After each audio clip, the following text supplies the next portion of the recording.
Doctor نے check up کے بعد بتایا کہ حد سے زیادہ کام کرنے، کم کھانے اور سخت مینٹل سٹریس کی وجہ سے اس کا باڈی سسٹم شٹ ڈاؤن ہوا ہے اور وہ بے ہوش ہوئی ہے۔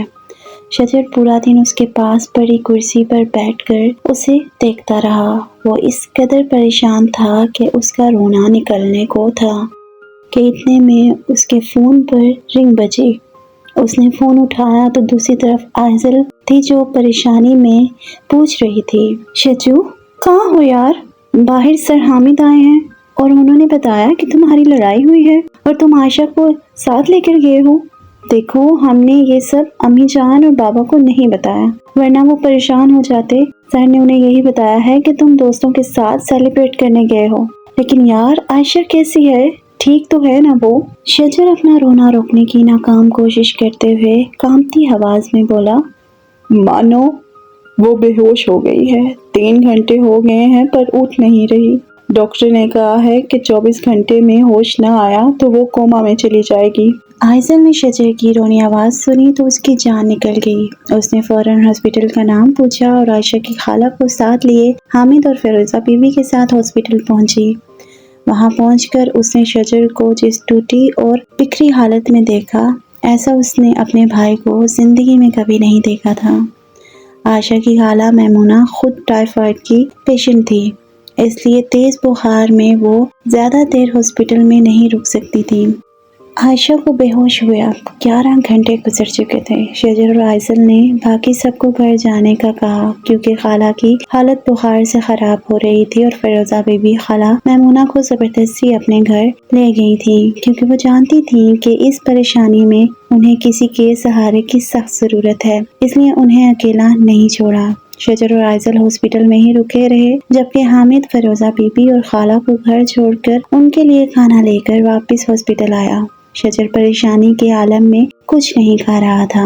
رات ہو چکی تھی اور اس نے صبح سے ایک نوالا بھی کھانے کا چھوا نہیں تھا۔ آئزل نے زبردستی 1-2 نوالے خود اس کے منہ میں ڈالے لیکن بعد میں وہ بنا کچھ بولے واپس اچانک عائشہ کے روم کی طرف چلا گیا کیونکہ وہ نہیں چاہتا تھا کہ کوئی بھی اس کے آنسو دیکھے۔ حامد آئزل کے پاس بیٹھ گیا اور پوچھنے لگا، ڈاکٹر کیا کہتے ہیں آئزل؟ آئزل نے کھانا دوبارہ پیک کرتے ہوئے اداس آواز میں کہا، ڈاکٹر بول رہے ہیں کہ اگر 24 گھنٹے میں ہوش نہ آیا تو وہ کوما میں جا سکتی ہے۔ اللہ پاک عائشہ کو صحت دے۔ حامد نے اس کو دیکھتے ہوئے کہا، شجر بہت عجیب بہیو کر رہا تھا، میں نے کبھی اس کو اتنا غصے میں نہیں دیکھا۔ آج اگر عائشہ اسے نہ روکتی تو وہ اس آدمی کا قتل کر دیتا۔ میں، احمد اور علی، ہم تینوں مل کر بھی اس کی طاقت کو روک نہیں پا رہے تھے۔ آئزل نے سوچتے ہوئے ان کی طرف دیکھا اور بولی، میں بھی آپ کی بات سن کر پریشان ہوں سر۔ شجو تو ہمارا بہت ہی کول اور کام بندہ ہے، لڑائی جھگڑا تو اس نے کبھی کیا ہی نہیں۔ مجھے لگتا ہے کہ وہ عائشہ کو پسند کرتا ہے۔ اب مجھے امی جان اور بابا سے بات کر کے ان دونوں کا نکاح کروانا ہوگا۔ حامد نے اسے کریدتے ہوئے پوچھا، تمہیں ایک ٹیچر اور اسٹوڈنٹ کی شادی پر کوئی اعتراض نہیں ہے؟ جس پر آئزل نے مسکراتے ہوئے انہیں دیکھا اور بولی، سر ہمارا شجو کوئی پرماننٹ ٹیچر تھوڑی ہے، وہ تو پارٹ ٹائم پروفیسر بنا ہے، اور ویسے بھی مجھے نہیں لگتا کہ اس کی اور عائشہ کی ایج میں کوئی زیادہ فرق ہوگا۔ میرا بھائی اتنا لائق ہے کہ اس نے صرف 13 سال کی عمر میں میٹرک ٹاپ کر کے ریکارڈ بنایا تھا۔ ہم ان کا نکاح کر دیں گے اور شجو کی ایجوکیشن کمپلیٹ ہونے کے بعد رخصتی ہوگی، ویسے بھی ابھی عائشہ کی پڑھائی چل رہی ہے۔ حامد نے دلچسپی سے پوچھا، اچھا تو تم نے کب شادی کرنی ہے؟ جس پر آئزل نے شرارت سے مسکراتے ہوئے فوراً جواب دیا، کروں گی نا حامد، اقبال سے۔ حامد کا نام سن کر جو خوشی حامد کے چہرے پر آئی تھی، اقبال سنتے ہی اتنی ہی تیزی سے غائب ہو گئی تھی۔ حامد اقبال آئزل کی کلاس کا ٹاپر تھا، بہت ہی ہینڈسم تھا اور آئزل کا سب سے بڑا کرش تھا۔ حامد کا غصہ اور جلن سے برا حال ہو گیا تھا۔ وہ آئزل کو کچھ سنانے ہی والا تھا کہ شجر اپنی آنکھوں سے آنسو صاف کرتے ہوئے روم سے باہر آیا اور تیزی سے باتھ روم کی طرف جانے لگا، پر آئزل کی آواز پر اس کے قدم رک گئے۔ آئزل نے اونچی آواز میں کہا، شجو میرے بھائی، تم رو رہے ہو، مجھے پتا ہے تم تکلیف میں ہو، اگر رونا ہے تو تمہاری بہن کا کندھا تمہارے لیے ہمیشہ حاضر ہے، رو لو جتنا رونا ہے۔ شجر نے گھوم کر اسے غصے اور شرمندگی سے دیکھا کیونکہ وہاں کوریڈور میں اور بھی لوگ موجود تھے جن کا دھیان اب انہی کی طرف تھا۔ وہ دانت پیستے ہوئے بولا، شٹ اپ مانو، کچھ بھی بول دیتی ہو بنا سوچے سمجھے۔ اور یہ کہہ کر وہ باتھ روم چلا گیا۔ آئزل اب خود شرمندہ ہوتی ہوئی حامد کی طرف منہ کر کے بڑبڑانے لگی، ایک تو میں اس سے 3 سال بڑی ہوں لیکن اسے ذرا تمیز نہیں ہے مجھ سے بات کرنے کی۔ اب میں نے کیا برا کہہ دیا تھا؟ میں جا رہی ہوں عائشہ کے پاس۔ ویسے بھی یہ لوگ مجھے ایسے دیکھ رہے ہیں جیسے میوزیم میں کوئی رکھی ہوئی اینٹیک چیز ہوں۔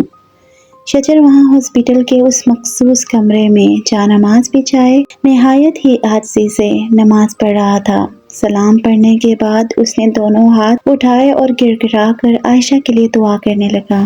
آئزل پاس ہی کھڑی شجر کی نماز مکمل کرنے کا انتظار کر رہی تھی کیونکہ وہاں ایک ہی جا نماز تھی اور اس نے بھی نماز ادا کرنی تھی۔ ابھی شجر دعا مانگ ہی رہا تھا کہ اچانک کمرے میں ایک دھیمی سی آواز گونجی۔ عائشہ کی اس آواز پر دونوں نے تیزی سے گھوم کر دیکھا اور دیوانہ وار اس کی طرف بھاگے۔ آئزل نے فوراً آگے بڑھ کر عائشہ کے سر پر اپنا نرم ہاتھ رکھا اور بے چینی سے بولی، عائشہ آنکھیں کھولو عائشہ۔ دوسری طرف شجر بس خاموشی سے کھڑا ایک بار پھر ان خوبصورت ہری آنکھوں کو کھلتا دیکھنے کے لیے اندر تک تڑپ رہا تھا۔ عائشہ ابھی پوری طرح ہوش میں نہیں آئی تھی۔ وہ بے ہوشی اور نیند کے درمیان جھولتے ہوئے بڑبڑا رہی تھی، ماما، بابا مجھے چھوڑ کر نہ جائیں، نہ جائیں۔ آپ پہلے بھی مجھے چھوڑ گئے تھے، اب بھی چھوڑ کر جا رہے ہیں، مت جائیں ماما، بابا، ماما۔ ایک دردناک چیخ کے ساتھ وہ تڑپ کر تیزی سے بیڈ پر اٹھ بیٹھی۔ اس کی آنکھیں کھل چکی تھیں پر ان میں ہوش نہیں بلکہ ایک دہشت تھی۔ وہ بیڈ سے اتری اور باہر کی طرف ماما بابا پکارتی ہوئی بھاگنے لگی۔ آئزل نے لپک کر دونوں بازوؤں سے پکڑ لیا اور بولی، عائشہ کہاں جا رہی ہو؟ رک جاؤ میری جان۔ عائشہ نے روتے ہوئے آئزل کی طرف دیکھا اور باہر کی طرف اشارہ کرتے ہوئے لرزتی آواز میں بولی، آئزل میرے ماما بابا آئے تھے مجھ سے ملنے، وہ جا رہے ہیں عائزل، مجھے چھوڑ کر جا رہے ہیں، مجھے انہیں روکنا ہے، مجھے ان کے پاس جانا ہے۔ عائشہ کو اس دردناک حالت میں دیکھ کر شجر کے ساتھ ساتھ آئزل کی آنکھوں میں بھی آنسو آ چکے تھے۔ آئزل نے بڑے پیار سے عائشہ کا روتا ہوا چہرہ اپنے ہاتھوں کے پیالوں میں لیا اور اسے دلاسا دیتے ہوئے بولی، میری جان، وہ اس دنیا سے جا چکے ہیں، تم ان کے پاس نہیں جا سکتی اور نہ وہ تمہارے پاس آ سکتے ہیں، وہ ان کی روحیں تھیں جو شاید تم سے ملنے آئی تھیں۔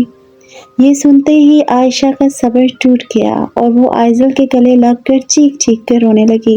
شجر سے اس کا یہ سسکتا ہوا رونا اور اذیت برداشت نہیں ہوئی، اس کا دل پھٹنے لگا تھا، اس لیے وہ فوراً کمرے سے تیزی سے باہر نکلا کیونکہ وہ ایسی بے بسی پہلے کبھی محسوس نہیں کر پایا تھا۔